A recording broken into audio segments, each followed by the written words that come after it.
Me great pleasure to introduce our first speaker, Dr. Colin Robinson, and I'll leave it to you, Cole, to go from that.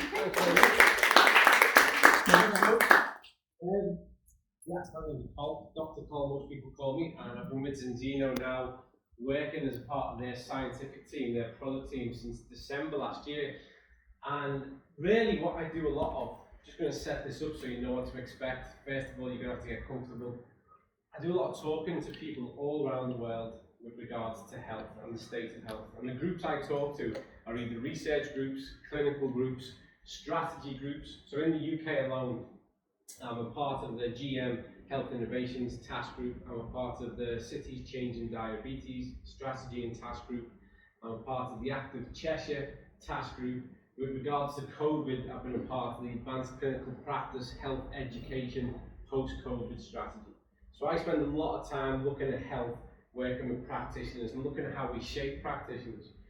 I also spend a lot of time working with athletes, individuals, and even at the UTS gym on the Wirral, we've had a foundation that supports people who've had cancer now for 6 years, directly with direct access to exercise rehabilitation and informing them how to make better nutrition choices. So I talk about this stuff all the time. I'm a knowledge broker. I take it from the research that I've either created or that I've read somewhere else, and I make that translate into what other people can understand better, and more importantly, put into use. So when Rebecca and Kate asked me to come and chat today, I said, what do you want me to talk about? And they said, well, let's talk about the state of health in the world. And so that's what I've done really.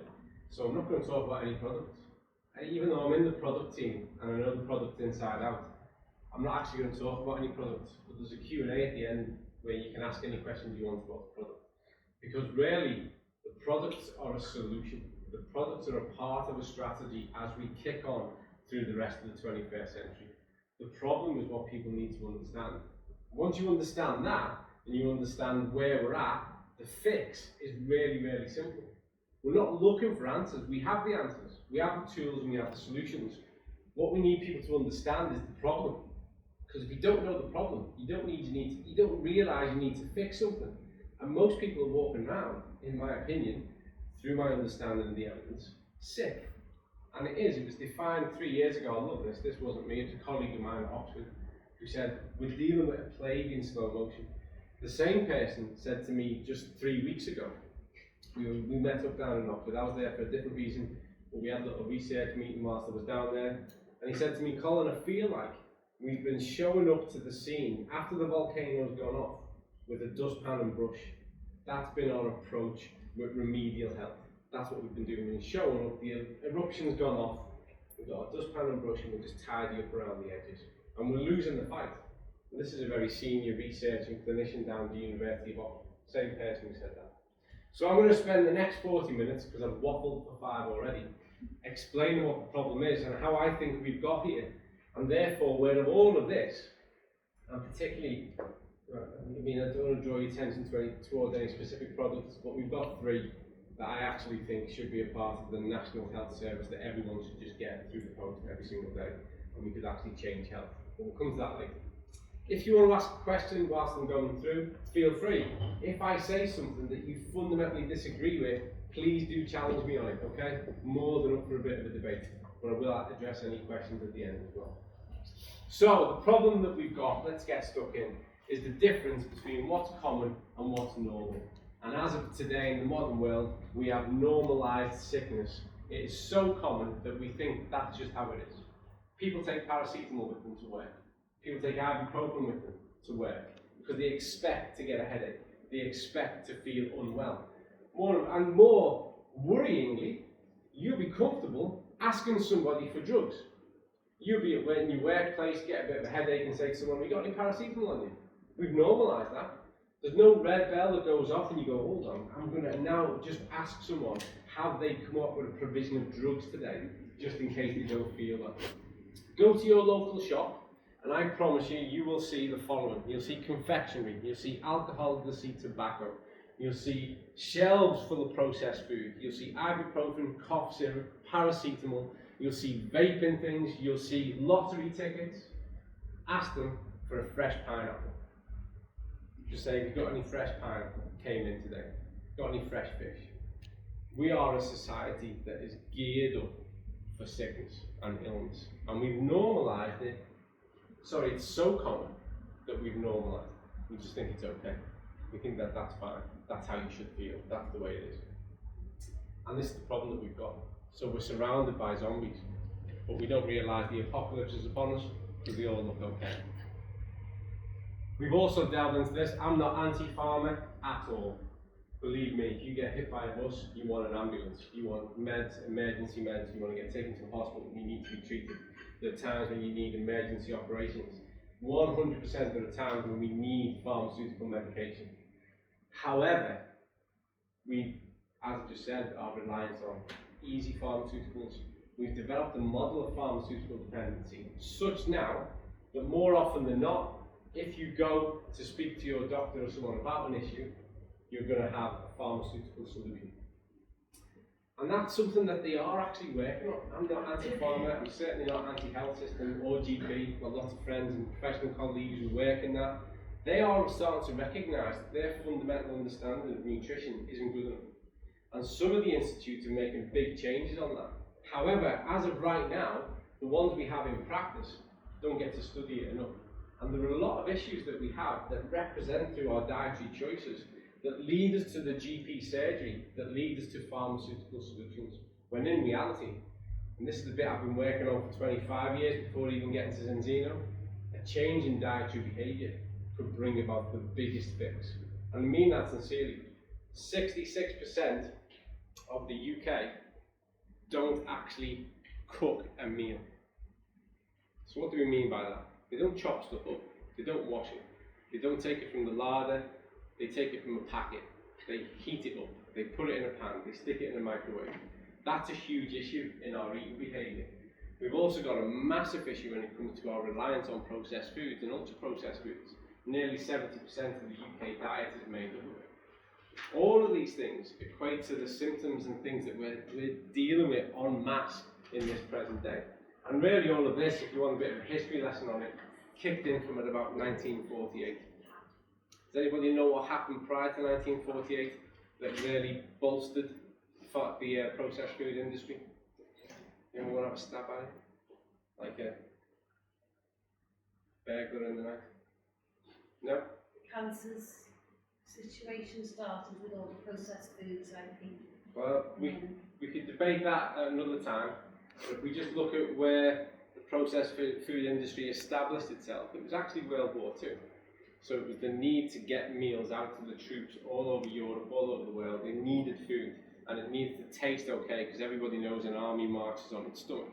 So the processed food industry, certainly in the UK and the US, was commissioned by the governments to get better at it, to sort out their technology and prepare better meals.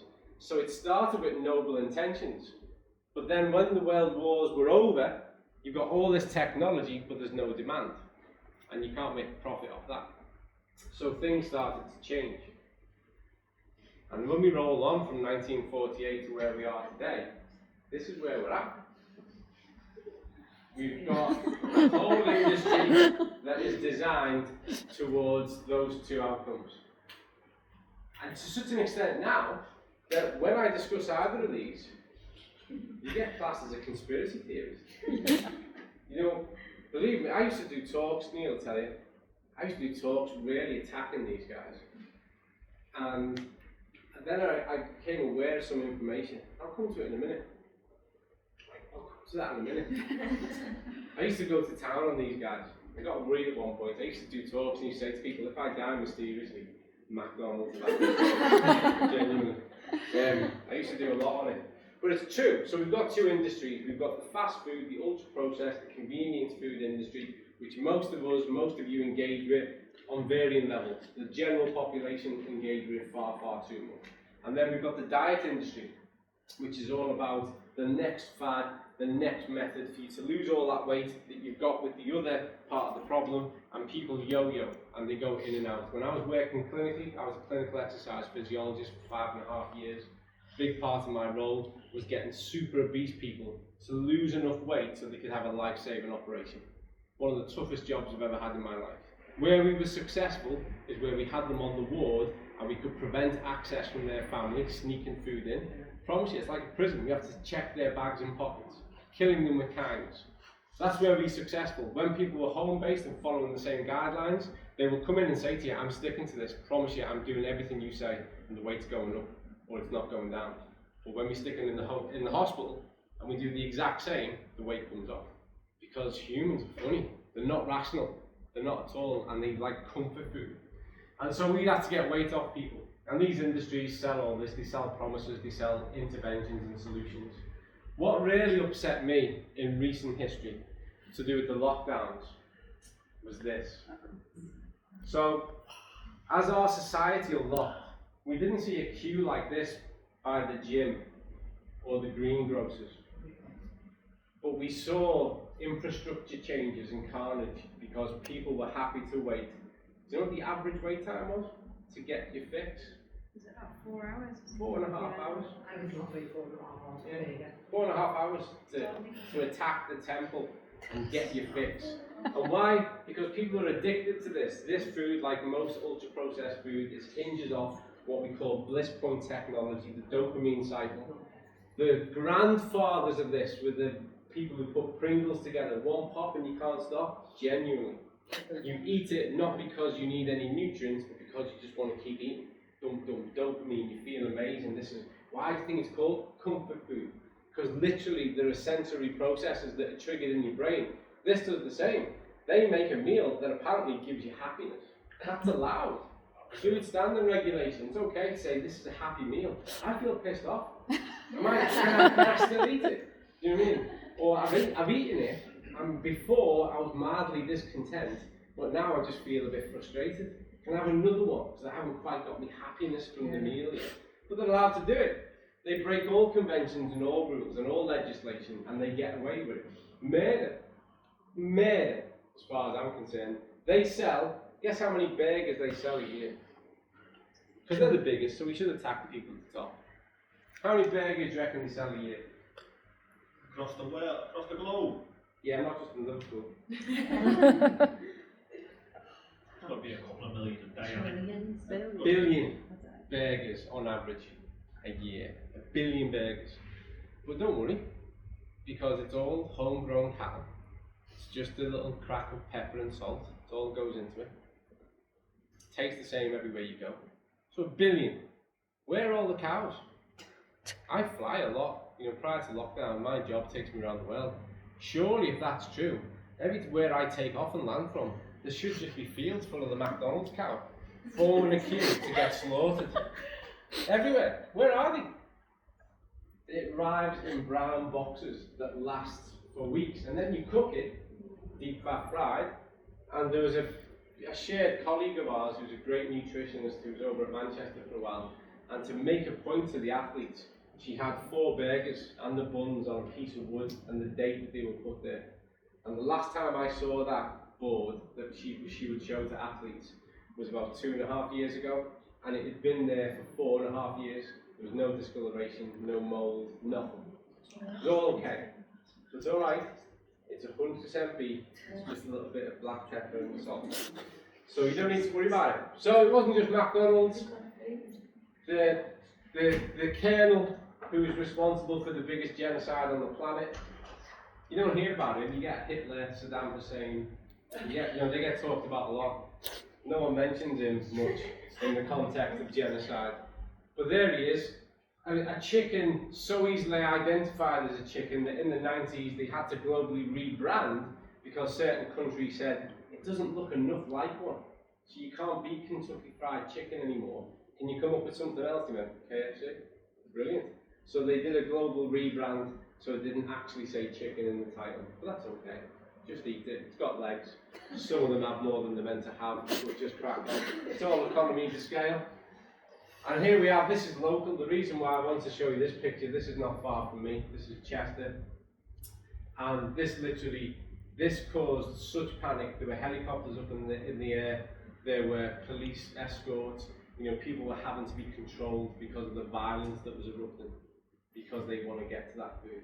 Which is the same situation that we saw about people buying salad and cucumbers. It's the exact same situation that we saw outside the health food shops. People were killing each other to queue up and get inside. But you can't say they're addicted.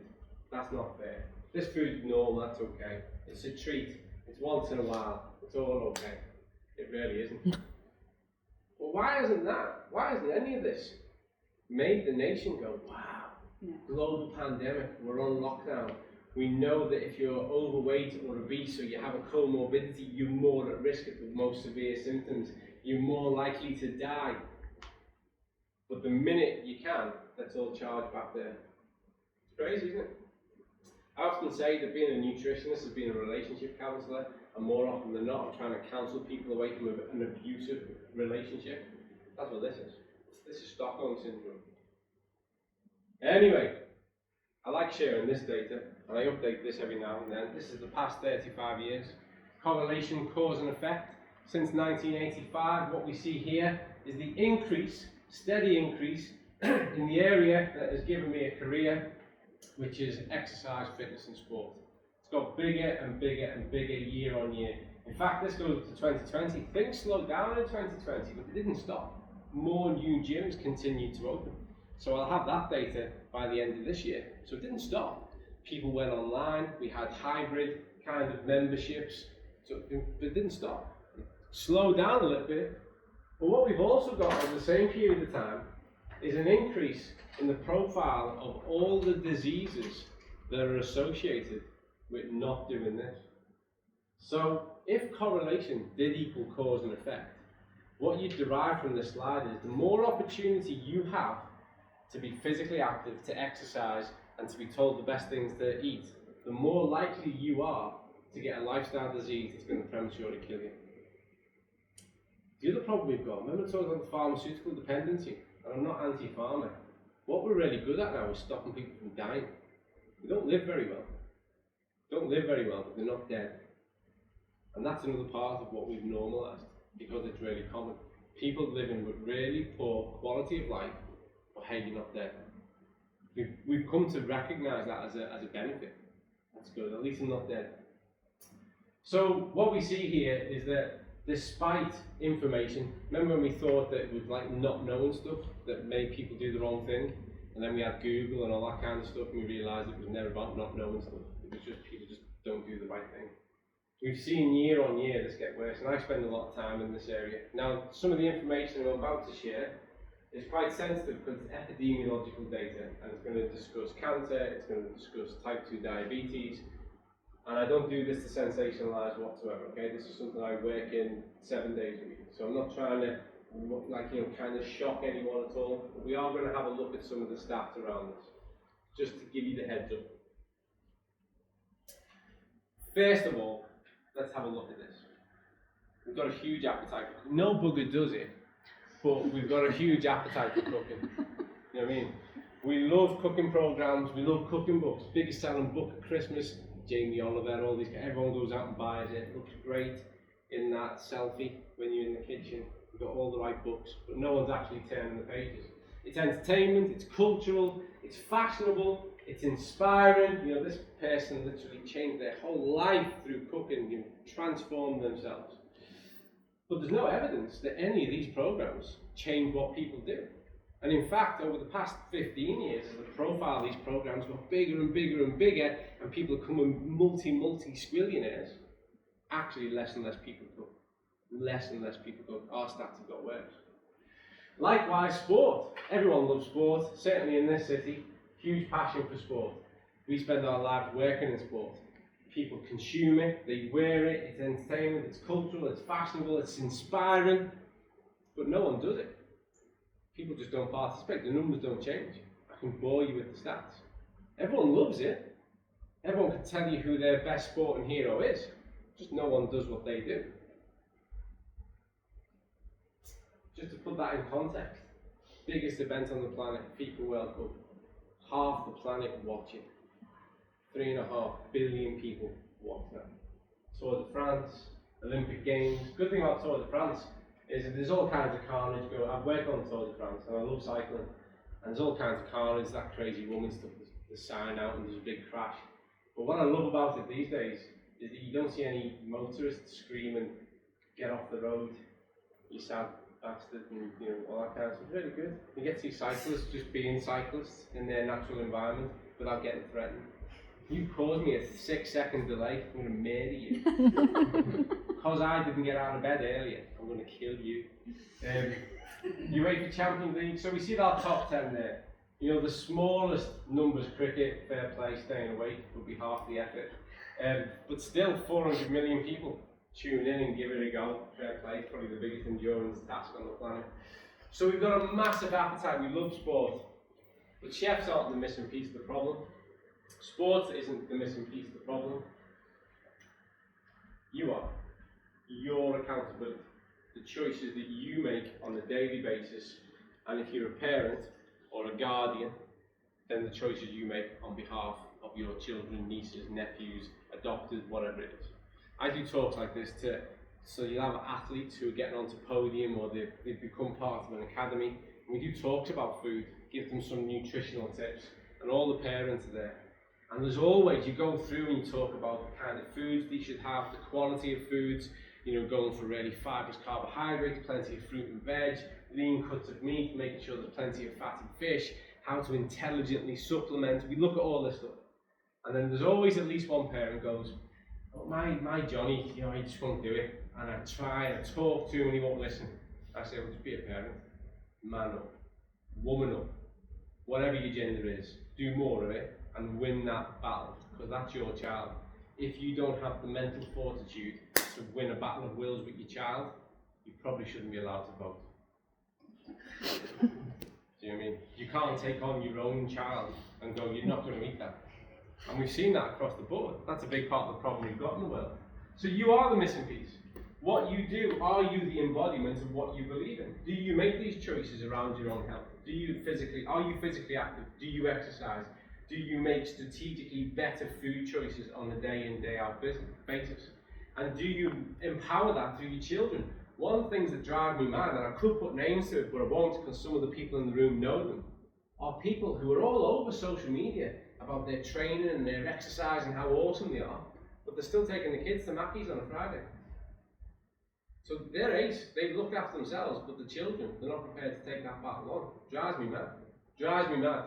So you've got to be accountable. If you want to change the world, start by making your bed. I love this quote. You all heard this one? It's become quite famous now. And I'm sure most of you do make your bed. But the reason why I like this is that when you get up in the morning, the biggest act of faith that you can actually engage in is making your bed on the assumption you're going to get back there later on. Because it's never guaranteed. It's never guaranteed. We all take life for granted. We all do, even I do. It's never guaranteed. Plenty of people don't make it every single day. But when you get up in the morning and you make that bed, that is an investment in future you. Because when the day is done, whatever it's going to do to you, when whoever's going to irritate you has had a go, when all these things have happened, and you're tired and you want to get back in your pit, past you made an investment that made it really easy for you to peel back the blanket, hop in, boom, and you're done. Health is the same. Every choice you make about what you put in your mouth, about what you do physically with exercise, is an investment in future you. It's about accountability. It's not about what you get right now. It's about what future you is going to get in 10 hours, in 10 days, in 10 weeks, in 10 months, in 10 years. It's that investment, paying it forward for yourself. That's why I love this quote. If you want to change all these powerful things, you want to take ownership, then start with the simple things around you and be consistent and do them well. So now, let's drop the mood in the room for a minute. I spend a lot of my work in cancer from a research and from a delivery point of view. I take it very seriously. So this isn't a sensationalise. But these are facts, okay? So these are published facts through NHS, through World Health Organization, and I go out my way to update these all the time to make sure that what I'm giving you is an accurate insight of how things are right now. There's a lot of information here, your top cancers, new cases per year, how many that translates into deaths per year. Survival rate 10 years or more in England and Wales is 50%. I want to hover on that for a second, because that's misleading. A lot of people who are successfully treated for cancer will then encounter a second or third comorbidity. And if that is seen as the pronounced cause of death, they will put on the death certificate that they died of cardiovascular disease, type 2 diabetes. I disagree. I think it all starts, the clock starts with your first chronic disease. So I think this hides a lot of facts. This though, people don't believe this, and this is true. 42% of all of this is preventable. You know how to prevent it? Move more, do some exercise, make better food choices, and don't smoke. 42%. I remember, I tell this story a lot, apologies if you've heard me say it before, being in my primary school, which isn't a million miles away from here, as a child, 1978, 79ish, and them having to talk to us about cancer. And they were having to talk to us as a group of children because they were telling us, listen, as you grow up, you've got to realise there's things in the world, and you're going to know someone. The reason why you're going to know someone, because it affects 1 in 5. That's how many people it affects. So I want you to remember that statistic for a minute. Either way, there are certain parts of it that we could debate as to whether or not they're preventable, but the lifestyle associated ones, 42%. Which means that year on year, nearly 69,000 people could be spared any type of treatment if they just moved more, made better food choices, and did a bit of exercise, and didn't smoke. That's a lot. That's just here. This is a biggie. This is where we spend a lot of our time. So you've been treated. Brilliant. You're not dead. Remember that scenario that you should be chuffed about? Great. We've stopped it. Go home. 86% of those people are left with debilitating levels of fatigue. 5 years later, 33% are no better. So there's no quality of life. This is where we spend a lot of time working on this, because we can unpack this and unravel it with better food choices, with structured exercise, physical activity. So we're doing lots of work on this. But the treatment itself, that model, that pharmaceutical model, doesn't bring about much, really. It just stops you from dying in some instances.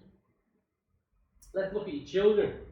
Did you know that it wasn't until 2002 that the first instance of a child being diagnosed with type 2 diabetes happened? 2002. It's quite new. Less than 20 years old. We're seeing a 100% increase year on year. Last year alone, 1,575 new cases. So we're seeing an increase year on year, 5%. Boys overweight between the age of 2 and 19, increasing by 10% a year, 25% of boys at the minute. 33% of girls are overweight, that's increasing by 10%, and increasing every decade by 11%. So people, and remember, and you should have all heard this when we were talking about COVID far more, being overweight and obese was one of the single biggest factors that implicated whether or not you'd have more severe symptoms. We've had a society walking into this issue for the past 70 years. It's been coming our way for a long time. So peaks of sickness. In 1980, there was 108 million people living with diabetes. In 2014, it was estimated at 422 million. More people are getting more sick. Despite our advances in clinical practice, medicinal practice, technology, science, research, understanding, more people are getting more sick, and they're getting sick younger. Between 2000 and 2016, there was a 5% increase in premature mortality just from diabetes. Between 1973 and 2015, cancer diagnosis amongst 15 to 39-year-olds increased by 30%. Now that's really important to remember, because people will tell you, and they're right, historically, that cancer was a disease of old people. Not anymore. We used to think that cardiovascular disease was a disease of old people. Not anymore. I remember, again, I tell these stories a lot, week 1, working in a big physio department, going up to the cardiac ward, and everybody in this massive district general hospital was talking, because there was a lad in there in his early 30s who'd had an MI, myocardial infarct. Now, just standard, so what? Get plenty of 30-year-olds in here with those kind of issues. That was in 2001, so that's happened in 20 years. That's happened. In 1978, cancer affected 1 in 5, now it's 1 in 2.2. Bad news is, if you're born after 1960, 1 in 2, 50%. But we know we can do something about it. If you don't do anything else today, don't buy anything, don't do anything. Move more, do some exercise, stop eating crap, and don't smoke. And you are dramatically going to change your outcomes with regards to chronic disease. So be empowered by it. We're looking at the problem so we can do something about it. Parents are the hardest nut to crack. Mums failing to recognise that their child is obese, 33%. Dads are worse. You're gorgeous, not wrong with your big bones. Big bones that these people have. 57% of dads failing to recognise. It's hard to have a conversation with parents when you're there to help the child's health and you realise we've got to get them to lose weight. We're not nothing wrong with them. Nothing wrong with them. You know what I mean? It's bizarre. This is a good one as well. 10% of all parents estimated wrongly underweight when in fact the child was at a healthy weight. The child was healthy. 10% of parents are going too big. That's a worry in itself.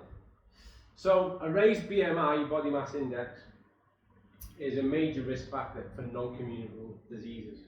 So you've got massive increase in cardiovascular disease, diabetes, musculoskeletal disorders. This doesn't get talked about enough. So bone related and like trauma, injury related, some cancers, and it increases. So as you get bigger, your risk increases. So once you're overweight by this much, your risk has increased this much, and it magnifies as it goes through. Hence why, when the COVID situation hit, and people were being told actually being overweight and being obese is a huge risk factor, you put yourself at risk for this. And I got interviewed for Radio 1, and someone said to me, "So, Dr. Cole, what is it you think about all this?" I said, "Well, you hijacked the conversation about being overweight for 20 years. You made it an aesthetic one. You told people they could still be beautiful. You told people they could still be proud. You told people that we weren't allowed to comment anything other than to applaud you and to celebrate you and say it was great. You turned obesity into an aesthetic debate. I don't give a toss how you look. I'm married, happily, 3 kids, not really that bothered. I'm telling you, you need to change your weight status because it's going to kill you."